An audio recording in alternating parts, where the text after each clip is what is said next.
I'm Nick Bajo, welcome to Ask Pocket. Ask Pocket, of course, is what happens when your pocket grows a brain and you start asking it questions during your maths final. It might not always get the answers right, but you will learn something about John. And speaking of John, our first question comes in from J. Calder 10. Who of the GG team is the most competitive in both playing video games and around the office in general? It's John. John, 100% John, hands down John, nothing but John all day John. Right now, he's sitting there fuming that I beat him to the punch by saying it's John. Interestingly though, he's not too much of an asshole when he competes. He really gets into competition, and I would say it's one of the main things in games that gets their hooks into him. He also has some very uncanny abilities to learn things incredibly quickly. So if we start playing a game at the same time, in just a few days, he will absolutely be able to dominate me. Sometimes in the long run, it sort of evens out, but he's just got this sort of need to win, and that forces him to learn everything about a game in the shortest amount of time. Take Absolute Drift. We both started playing that on Wednesday night. I found the tutorial really difficult, and I'm still trying to figure out how much gas I need to give the car to get around a corner in one drift. John is currently ranked 21st in the world on a map you can barely see. But he's a good sport, and so am I, particularly when I beat his ass in the Batman Arkham Challenge. What's gonna happen? What's gonna happen? I'm gonna win! Suck it, John! You know who hates to lose? Rad. Throws a tanty, screams, tosses things around. You don't want to be around Rad when she loses. I beat her in Hearthstone once and she kicked my shins. Moving on now to Gazra1971, who bravely writes back in.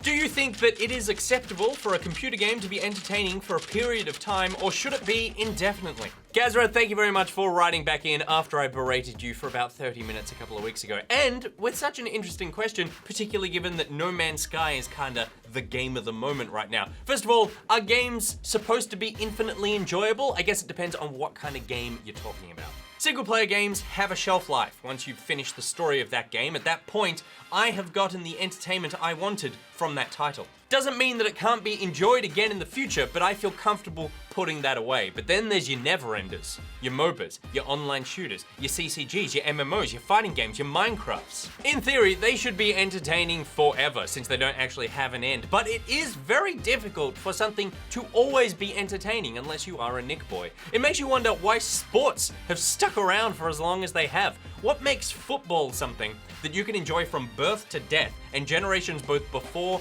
and after you do the same? But with a video game, they kind of all have a shelf life.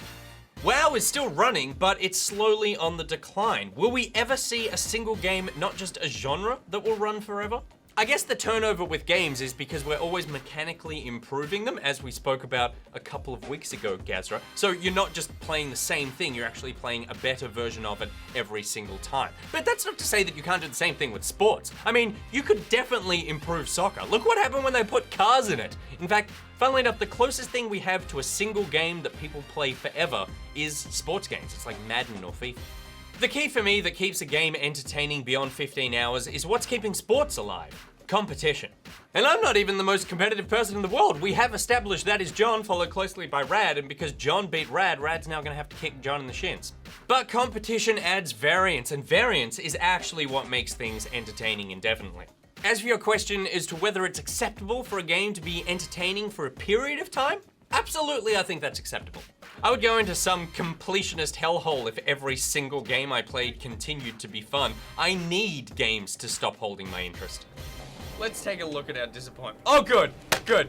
And a perfect ending.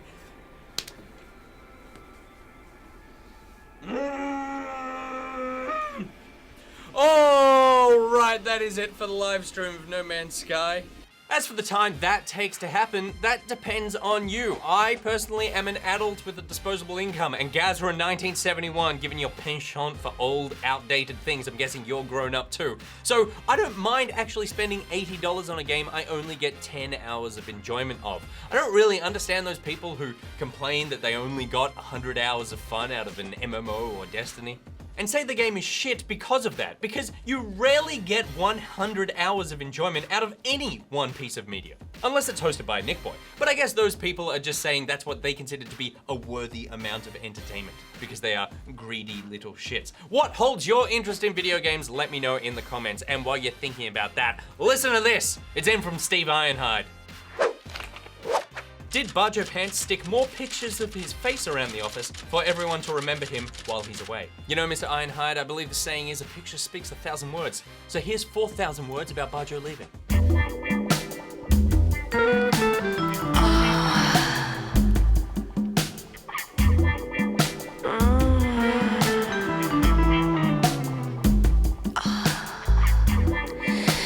One of them is right up there. Our next question comes in from a Jolly Bones. Have you ever considered playing a video game at a competitive level?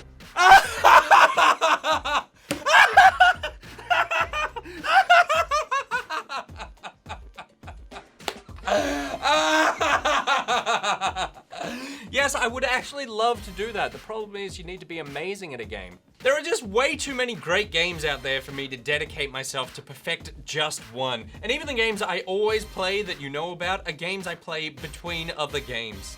I guess I'm saying if I just spent enough time playing a single game, I would absolutely become the best player in the world. I just don't focus enough on one game to become professionally competitive. That's John's job, and Rad's job to come second. Jeremy Adler is up third. Hi Nick, love the show. My question is if you will ever either go on Spawn Point in the future, or if not, at the very least, interact with Darren sometime. That would be a great episode/conversation to see sometime. Look, Jeremy, Darren is a very nice toaster, but I worry about getting too close to those lasers. I'm not saying this, but perhaps Darren might get it in his mind that maybe I'm a little more newbie than perhaps he would like, and then get a little trigger happy. And in this tiny room, unfortunately, there's just nowhere to hide, so let's play it safe. But as for the Spawn Point question, maybe keep an eye out on Spawn Point in a week's time with the No Man's Sky episode. There could be a cheeky Nicky cameo there at the end. You won't recognize it's me, but it is me. Our final question for today comes in from Maiden Muse, who is continuing our knock knock joke we've been having over the last few weeks. To recap, knock knock, who's there? 2, and Maiden responded, 2, 2, 2, who? To who? Wait, no, to whom? To whom? To whom? Shit. All right, we're gonna have to start this again. Knock, knock. All right, that's it for today's episode of Ask Pocket. Pocketeers, let me know in the comments what game has stayed endlessly entertaining for you. And if you have asks for next week's episode, hit me up on Twitter with the hashtag AskPocket, or let me know in those comments. Until next week, Nick Boy out. Mwah. So close. I was so close to getting that joke right.